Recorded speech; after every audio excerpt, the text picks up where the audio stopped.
Today's show is sponsored by the ABV Barrel Shop. The ABV Barrel Shop is located in the St. Louis metro community of Arnold, Missouri. The ABV Barrel Shop is focused on one thing, single barrels. Best of all, you can try before you buy. Head over to abvbarrelshop.com to sign up for their email and text distribution so you know what they have in stock, what classes are coming up, and who from the industry may be coming in to visit. The ABV Barrel Shop. It's where single barrels live. We are also sponsored by the Bar to Go. The Bar to Go offers traveling minibars that are no bigger than a small purse or toiletry bag. Best of all, they are fully customizable so you can create the perfect piece that is unique for you. If you own your own business, what a fun and unique way to promote what you do. Check them out online at thebartogo.com. That is the number 2 in the Bar to Go. If you have wholesale questions, call my friend Isabel Clark at 504-481-1297. Finally, we are sponsored by the Neely Family Distillery. NFD is a family-owned business that keeps ringing up awards in the spirits world. Head to Sparta, Kentucky to experience the family history, award-winning spirits, and meet the Neely family. Check them out online at neelyfamilydistillery.com. Now, on to the show. Let's drink!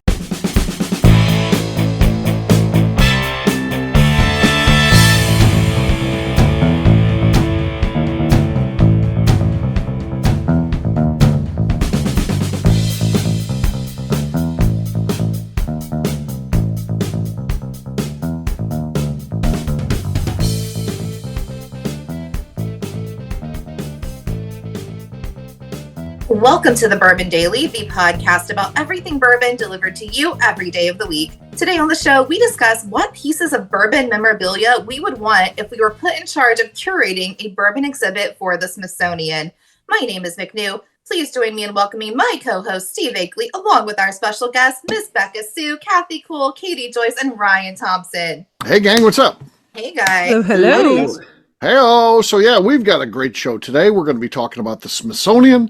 And, man, just think if we found out that they were going to be doing a big exhibit and they heard the Bourbon Daily and they're like, you should be part of this. You should help us curate this. We're not bourbon people, but we want to celebrate bourbon. So you were going to come in and help us out with that. That would be pretty cool. What a great honor.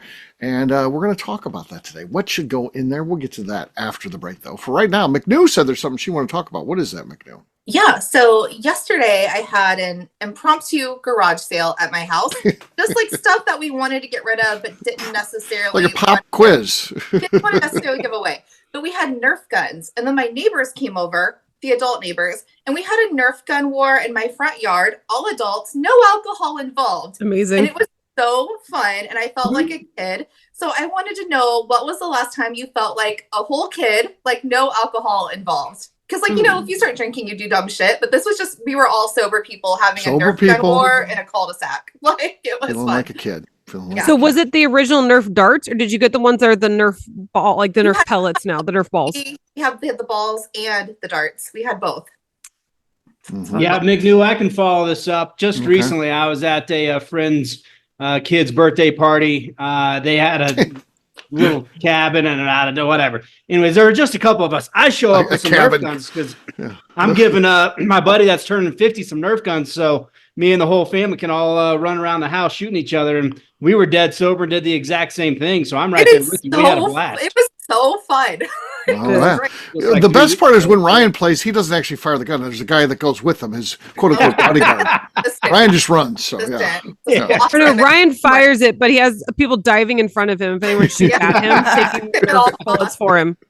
Yes. Yeah. And then he has the other people held in front of him so he doesn't have to miss. The human shield. Standard human shield he uses. That's right. That's right. Oh, of course.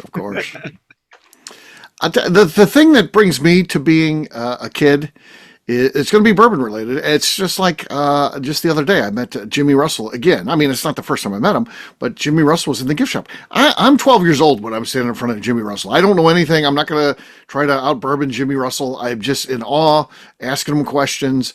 And yes, I would fight anybody who said anything bad about Jimmy. Jimmy is that. What did you ask him?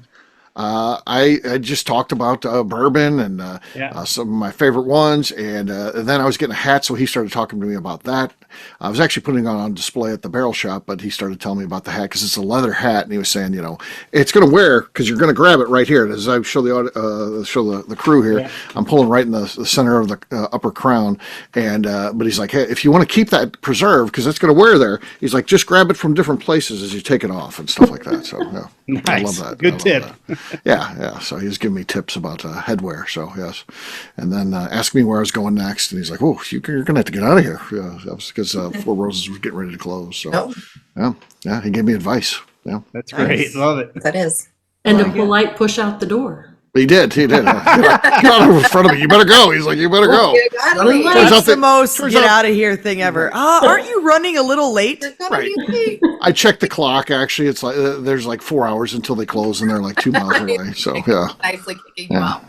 Jimmy got me. He got me. But yeah, so that would be something that brings me back to being a kid, though. How about what else? KK, what would make you feel like you're a kid?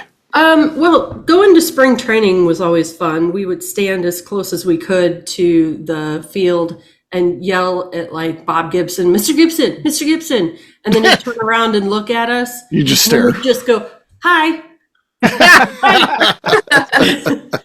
And he'd shake his head and go back to work. Or there's a park. I don't know if they do it anymore, but there's a park in my neighborhood and they have a hill. And towards I guess it's the end of summer, but it's still hot enough, they would buy blocks of ice. Uh-huh. And you could go and get a block of ice and slide on the ice down the hill. And as you did it more and more, the ice would get flatter and flatter. Really? This works? Yeah, it does. Huh. It does. And you go flying down the hill, and we'd try to make trains, and they would fall apart, and sledding, Steve. I didn't say anything. People would crash into trees at the bottom. You'd have to get either a towel or something to put between your butt and the ice. God. Is it getting worse? Yeah, the towel definitely made it worse. Yeah, probably did. Anyway, it was fun. Why and how heavy is this? Like originally, how big of a block of ice? A block of ice. Like and you gotta carry that like up the hill, like the size of a bag of ice, but it's one solid piece. One solid piece. Okay. Okay. And it's in the summer, so 2 or 3 times down the hill, and is it kind of done, or is it? No. You're there for a couple hours. It lasts a couple hours. Yeah. In the summer. Yeah. Huh. Interesting. I can imagine that being one of those tricky things where you don't think you're doing that much physical work, but you end up very sore the next day. You wake up I can see sore. that. At Like this your age, abs are like hurting from like holding your feet up. I gotta get something off the bottom shelf of the refrigerator. I'm sore the next day. Abs, your hamstrings, you're like, shit, that was I could see using muscles you don't normally use for that and ending up that you're reminded how old you are the following day. I had that, and now I feel it. Yeah, you got to carry it back up the hill every time. It's not a light piece of ice. Oh, right. You take the ice with you. Oh, I'm not doing that. I'm going one. I'm not doing that. She's buying a new one each trip up. Yeah. Done. Not bringing that back with me. Somebody else can have it. She'll have to ask some Orion's people to carry it back up for her. That's right. That's true. Yeah, we got you. That's true. Yeah. Miss Beka Sue, how about you? What would something that would make you feel like a kid? I kind of just always feel like a kid, and just like pretend I'm an adult. But going tubing behind a boat always really that's a good one. It brings back like PTSD from when I was truly a kid, and my dad would be like whipping us around, and I think actually trying to kill us. Can you just give like the hand signal for like slow down, and they're like, "What? Go faster!" And they just keep whipping you, and you're like you're like, and literally you're bruised up. Like I mean, like you are physically hurt, and they think it's hilarious. So much fun doing it though. So much. Oh fun. yeah, but like, as you're rider. doing it, you're like, I am like you. It is a like, hold on or I'm gonna die situation, and you're like, you see these bumps coming, and you're like, I need to make sure I have my mouth closed because like I had friends who almost like bit their tongue off doing that. Because they like have their mouth open, be like, ah! And they like bite down. So like you see a bump coming, you're like, close your mouth! And you're holding on for dear life. You learn one time not to wear earrings because those things are about to get ripped out of your damn ears. Yep. Even studs, like you're not wearing anything. And you cannot wear a 2-piece swimsuit because you're losing those bottoms. Whoa. You are. But no, the funny thing about Beka is like they're never getting on that tube. They will beat the shit out of you on that tube. They're never, and they think it's so fun. Oh, you'll be fine. They're never getting on it. They will never physically be on that tube ever. Yeah. Well, they're smart. Well. Yeah. All right, Katie, how about you? Anything that would make you feel like a kid?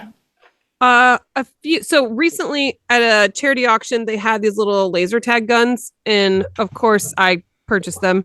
Sure. And so when I got them, I left one out. So when John got home from work, there was just like a laser tag gun waiting by the door, and I was just ready, like around the corner.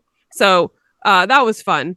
But then the most, I guess more recent would be we were at a lake trip. It was friends in Indiana, just out on their pontoon. And there was two like toddlers, like 2.5-year-olds with us. And they decided they got the biggest kick from us, like jumping off the side of the boat.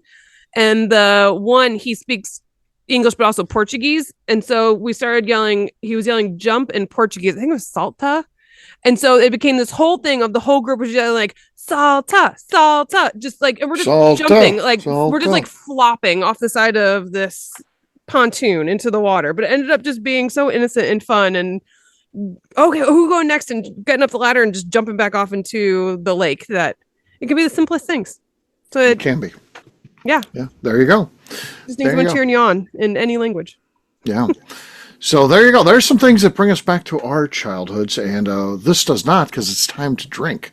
None of us drank till we were 21. So there you go. Of course not. Yeah. I was raised Catholic. I was drinking at 7. Hey. The Catholics say get that weird wine. They're good. Yeah. There you go. That's okay. That's not wine though that you're drinking, by the way. So that's the blood of Christ. So yes, don't be thinking that's wine. So all right. Yes, it's time to drink. What is everyone drinking? Beka looks like she's ready to go, I think. Yeah, I'm ready. So I've got here, this is something I've never had before. Okay. This is Oregon Spirit Distillers, straight American rye whiskey. This is Dean a looking at it. double gold winner Double gold. from the San Francisco World Spirits competition. Royce took this home with him. But it's not been opened, and I don't know what it tastes like. So I guess it's going to taste like a double gold. Okay, solid.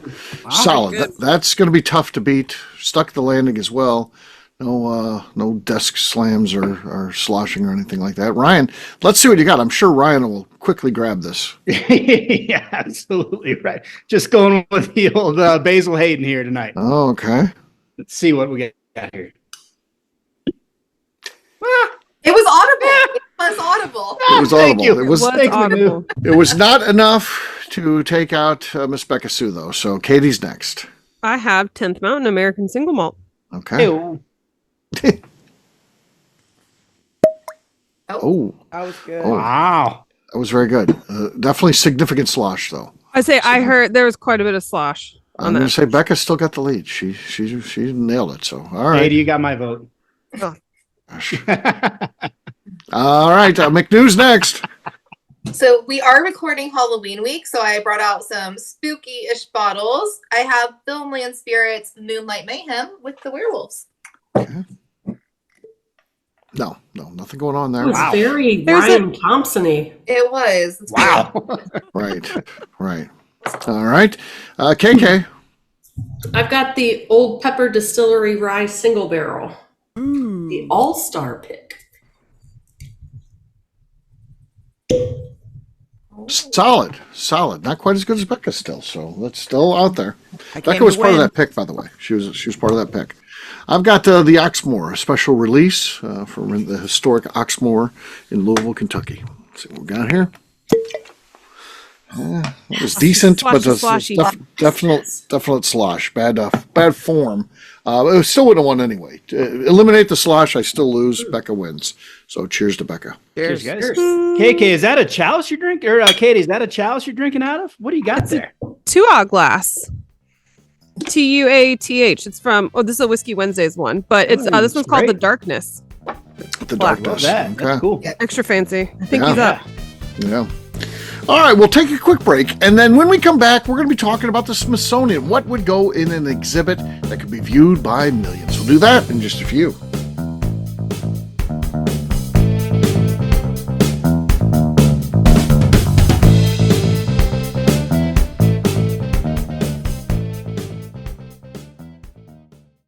Okay, let's talk about the people that make these shows happen.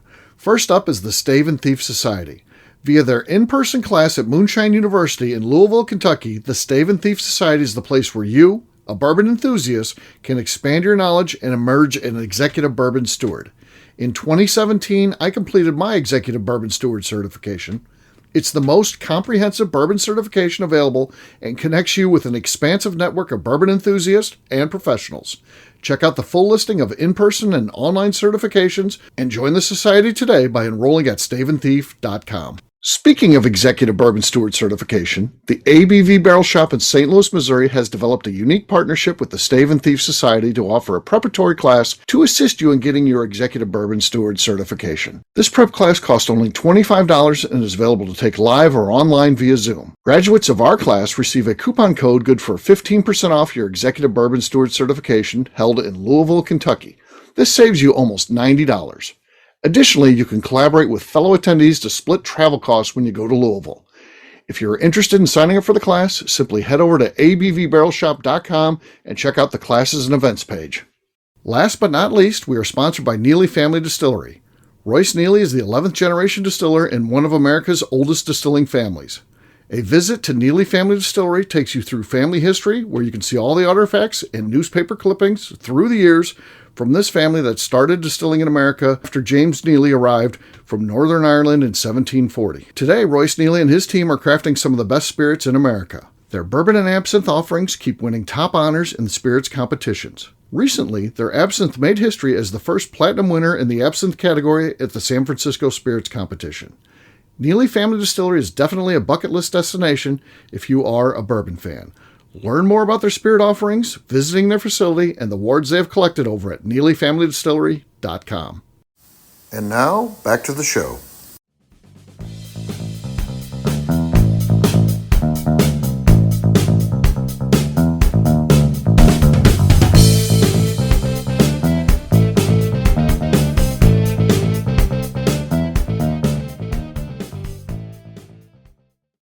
Are you starting? Yeah, of course. This will sound like good conversation for the show. Jesus. You're listening to the Bourbon Daily. Making a damn bumper. Yeah. Welcome back to the Bourbon Daily. Today we're talking about how we would curate a Smithsonian exhibit about bourbon. Yes, we are. What are some things that we should have there? And because it's just about bourbon, it can literally be anything that that you think is affiliated with bourbon. What would be some cool things? The first thing that came to mind for me was the Bottle and Bond Act. Just a copy of that needs to be up there, doesn't it? Okay, that's good. That's good. Right? Let's get the original. We are good curators. Yes. The original, Okay. yes. Okay. Thank you. Okay. But then, like, the act itself printed, right? But, like, bottles around it, like bib bottles around it, through the years, I think would be fun to look at. That'd be cool. Yeah. I want one step further in my list than just the original Bottled and Bond Act paper. I would like the notes of when they were deciding from the 1964 Congress of their scratched notes deciding to declare this distinct product in the United States. That I'm sure someone's got that somewhere. Okay. Paper napkin out there somewhere. This could be cool. Like one of the interactive like exhibit thing where they can scroll through and pull stuff up. That would be good. Yeah. It'd be cool to have like the animatronics of like their bar napkin writing down for Congress. Right. But I like it.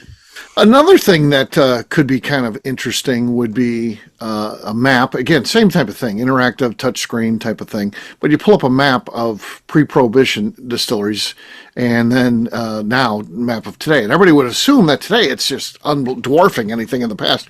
No, it's actually the opposite, because you're talking about the older we get into our history, the smaller of a circumference they had to sell in. So there was more distilleries back in the early days. So it's actually less now, and we continue to build up, of course, but we're not at the levels that we were pre-Prohibition. So that's kind of an interesting fact that I think would be a good takeaway for people. What was the peak? Great idea. Akeley, do you know off the top of your head? I do not know. No. Right? There are people who know. Probably like a Mike Veach would be a good person to ask that question. But, yeah. And I've probably heard just and put forgot. Mike Veach in the museum. Yeah, yes, exactly. You just stand there and talk to people all the time. This animatronic? No, it's actually Mike Veach. We thought that was no, it's just him. It's just him. Yes. These are so much better. I came up with like Jimmy Russell's truck. Jimmy Russell's truck is iconic. That could be there. That'd be cool. Sure. I do like that. I want to take a page from the Fraser Museum. You know how they have like that whiskey room, like the little hall you can walk through and all the bottles are illuminated? Yeah. I would like that with the damn thumbs up. I would like that old decanters, like the beam and the decanters. I love those. I think they're fun to look at. I would love just a hallway of old decanters. Hallway of old decanters. Okay. Yeah. That's a great idea. Mm-hmm. Mm-hmm. Certainly, DSP1 needs to be there, doesn't it? DSP1, okay. Right? That Talk needs to to be. They've got it, so they can. Yeah. Yeah. That needs to be. There should be, of course, like a still exhibit. You see different types of stills, from moonshiners to outdoor things like that to pot still to column still to hybrids, all those type of things, and everything in between. And just to learn, give you different ideas what they are and how they work and stuff. So that'd be cool. It would be fun to have a little area where you could like grind the grain through a little. That would be mill. Hands-on. Yeah. Hands-on. I was thinking you could, with the focus on corn and the different breeds of corn that can be used. So just a little bit, just talking about how it's not, and maybe some of the historic strains. Gary Heingardner. I was going to say, so Gary needs to be in it? Yeah. Gary's going too.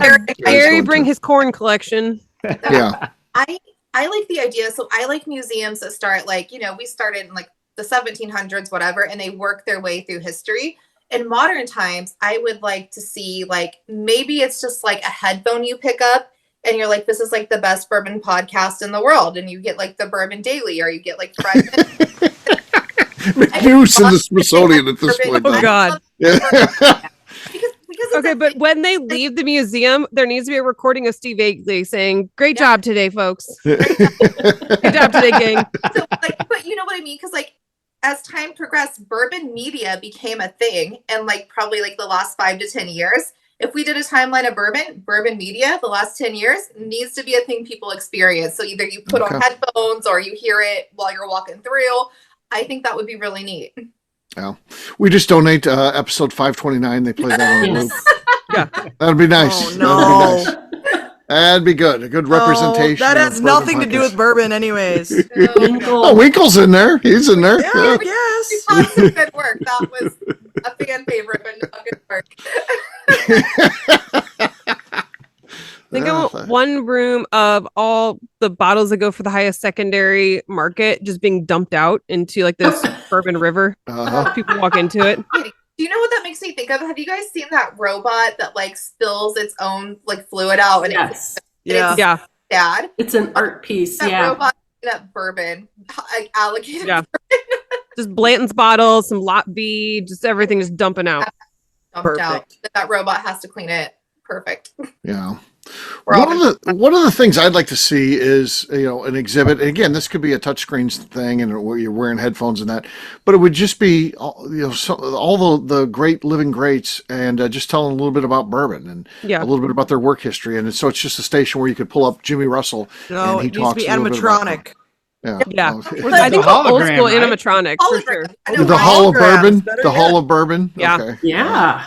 Hologram of bourbon. Yeah. We get absolutely. Ooh, hologrammed in telling us their stories. That would be cool. Actually, that'd be super cool. What else would we need? Prescription needs to be there, doesn't it? Oh yeah. Yeah, Oh, that's yeah. true. Yeah, That's true. awesome. Medicinal, yeah. Something there, right? Medicinal. Yeah, because I think we do have to recognize like the Prohibition era, because that was a huge part. And then like Repeal Day, like I would like it to be like a timeline, like we're like, bourbon in the 1800s, and then we come into Prohibition and the prescriptions and, the bootleggers, and then we come into like all the rest of it. I think that would be fun to see. And like who survived it, right? Like, because there's only like 5 DSPs that made it through Prohibition. Maybe I'm wrong on that number, but not a lot of them made it through. Yeah, 5 or 6 maybe. Yeah. Somewhere in there. Yeah, that were given licenses. Right. They should call Neely and get the old Brownie, the gun. And That be was like, on hey, my we're- list. Like, hey, we're going to take that. He's going to Yeah, be like, no, that's a family heirloom. Nope. I'm sorry. We'll run eminent domain on your entire life, and we'll just take it. Yeah.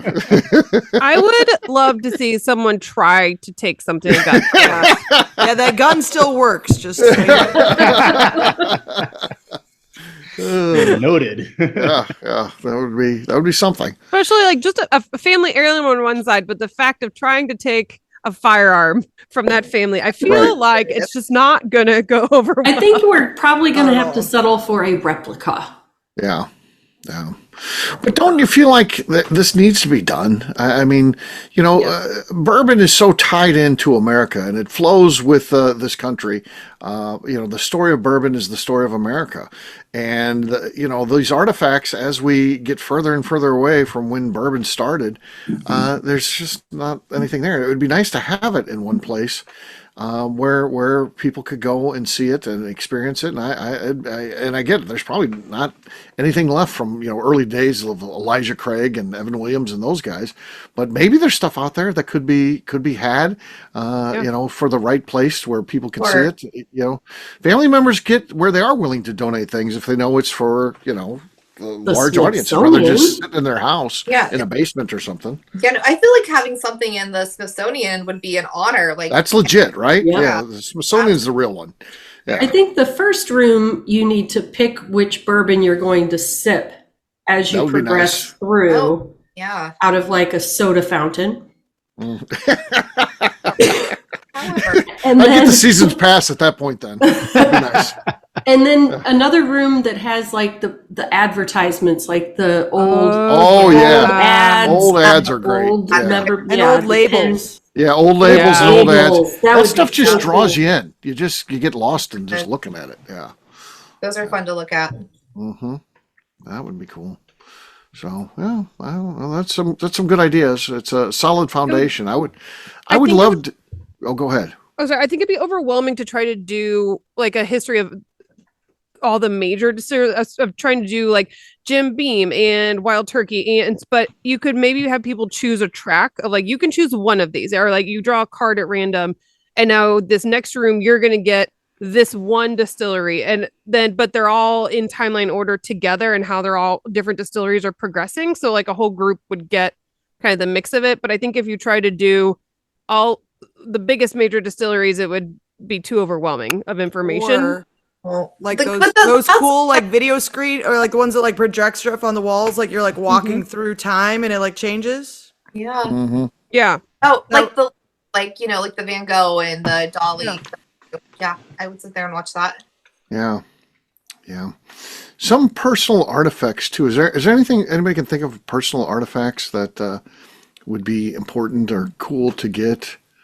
I'd say that the sign, like I've got the hatchet over here, the Carry Nation hatchet, that all nations are welcome here but Carry from Prohibition.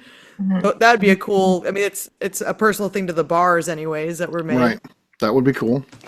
Something like that hat that Jimmy Russell wears all the time, and that is worn. You're looking at that stuff, you're like, you know why that's worn? Because that's where Jimmy grabbed it every time he took that hat off.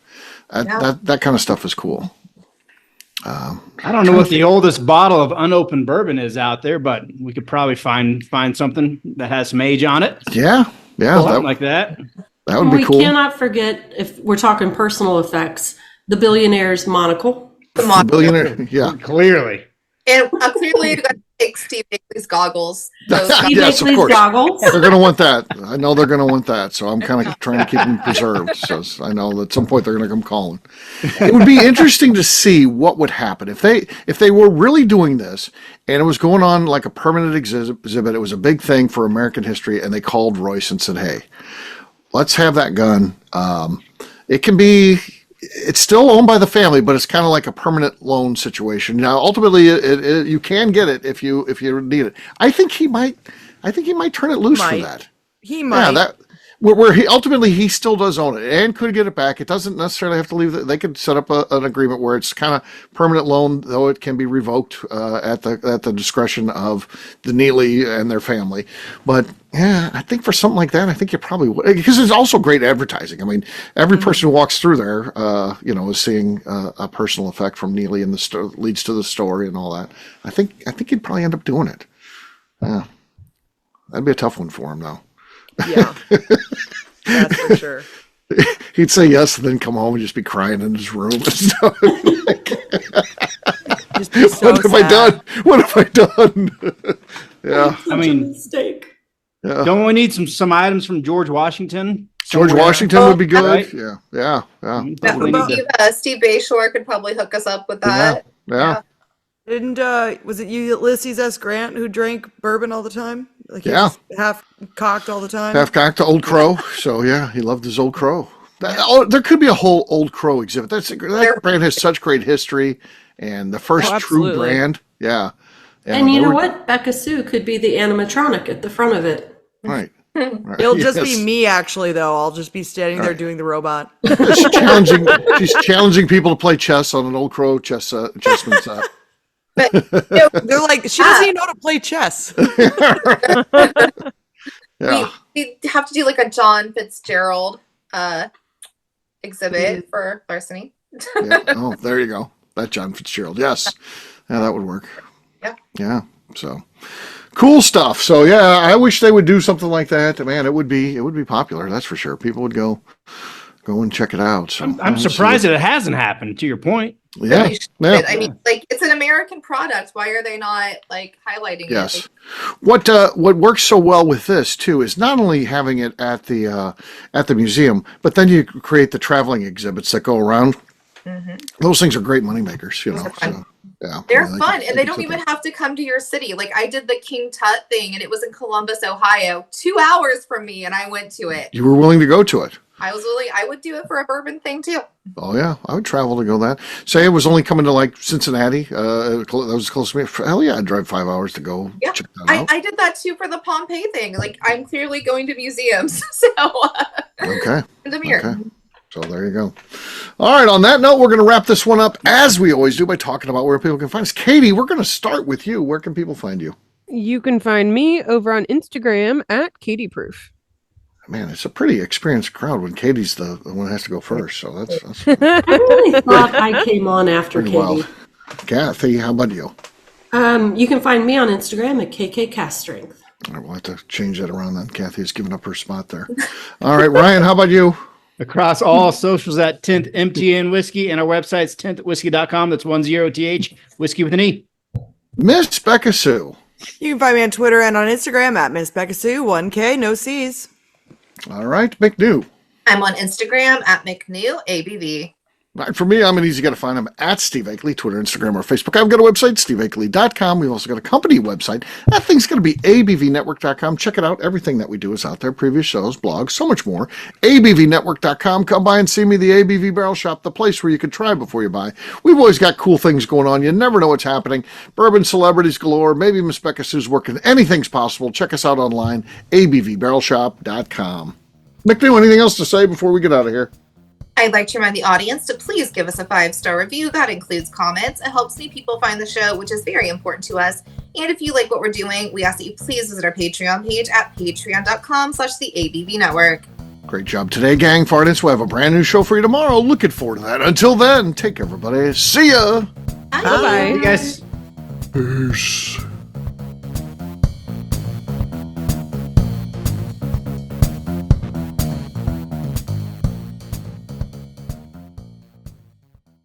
Before we let you go, let's talk about one last thing. The ABV Barrel Shop in the St. Louis community of Arnold, Missouri. The ABV Barrel Shop is focused on a couple of things. First of all, single barrels.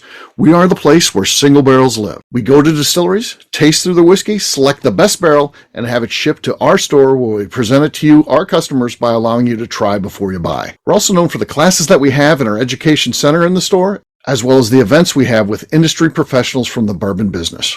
If you are in the St. Louis area, please come by and visit us at 6 Fox Valley Center in Arnold, Missouri. Or at a minimum, at least sign up for our email and text distribution so you know exactly what's going on in our shop over at abvbarrelshop.com.